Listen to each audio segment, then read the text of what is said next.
আজকের এই ক্লাসটিতে আমরা আলোচনা করব ক্লাস 6-এর ইতিহাস বিষয় নিয়ে। সামনেই তোমাদের প্রথম পর্যায়ক্রমিক মূল্যায়ন। সেই মূল্যায়নে থাকা ইতিহাস বিষয়ের তৃতীয় অধ্যায় ভারতীয় উপমহাদেশের প্রাচীন ইতিহাসের ধারা। এই অধ্যায়টি থেকে সামনের পরীক্ষায় তোমাদের কিন্তু বেশ কিছু প্রশ্নের উত্তর করতে হবে।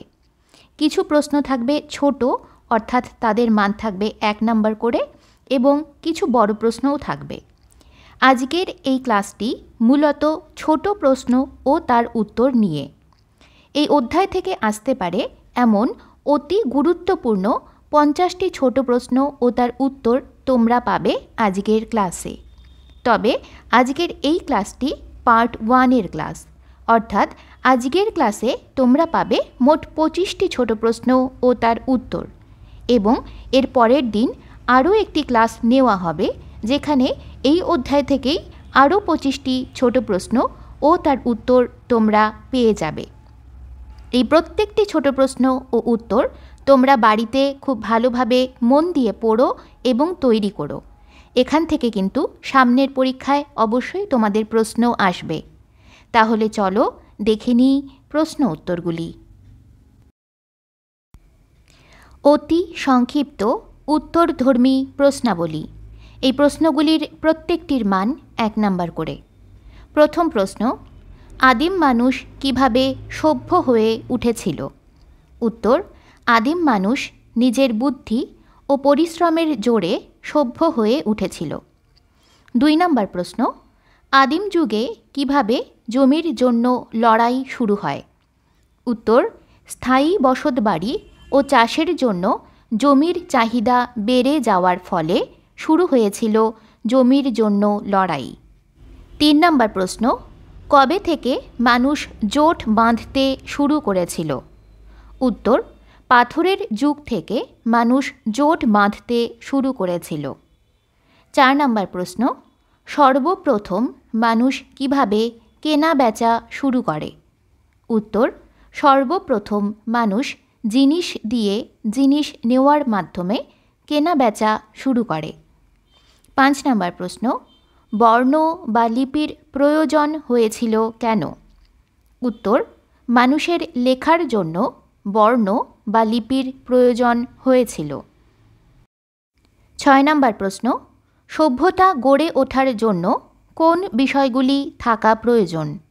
উত্তর, সভ্যতা গড়ে ওঠার জন্য প্রয়োজন গ্রাম ও নগরের অস্তিত্ব, শাসন ব্যবস্থা, শিল্প ও স্থাপত্যের নমুনা এবং লিপি।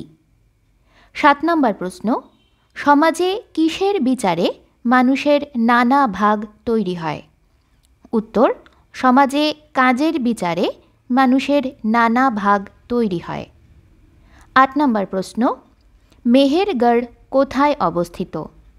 উত্তর, পাকিস্তানের বেলুচিস্তান প্রদেশের বোলান গিরিপথের কাছে অবস্থিত মেহেরগড়। 9 নাম্বার প্রশ্ন, মেহেরগড় সভ্যতা কোন যুগের সভ্যতা ছিল? উত্তর, মেহেরগড় সভ্যতা তামা পাথরের যুগ বা তাম্রপ্রস্তর যুগের সভ্যতা ছিল।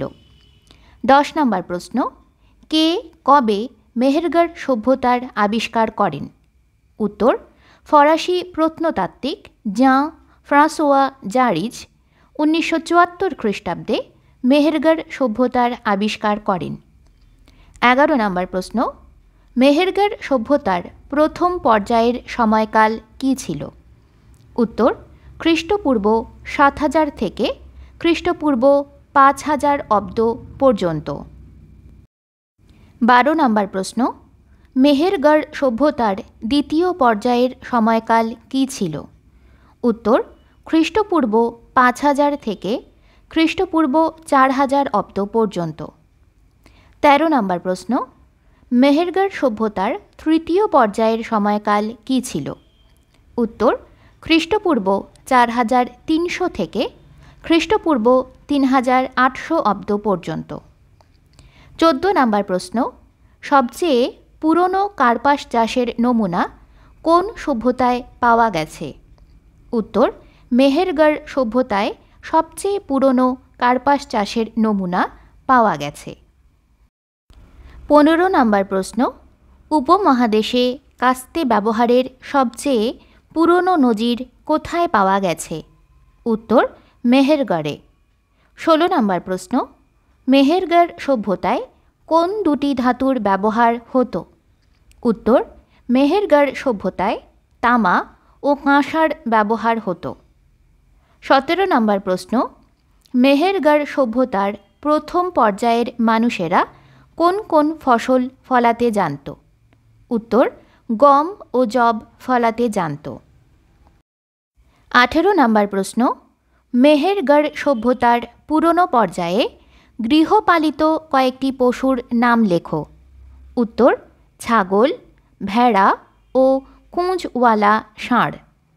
19 নম্বর প্রশ্ন, উপমহাদেশের সবচেয়ে পুরনো শস্য মজুত রাখার বাড়ির খোঁজ কোথায় পাওয়া গেছে? উত্তর, মেহেরগড় সভ্যতায়। 20 নম্বর প্রশ্ন, মেহেরগড় সভ্যতায় সমাধিক্ষেত্রে কোন রঙের নিদর্শন দেখা যায়? উত্তর, লাল রঙের।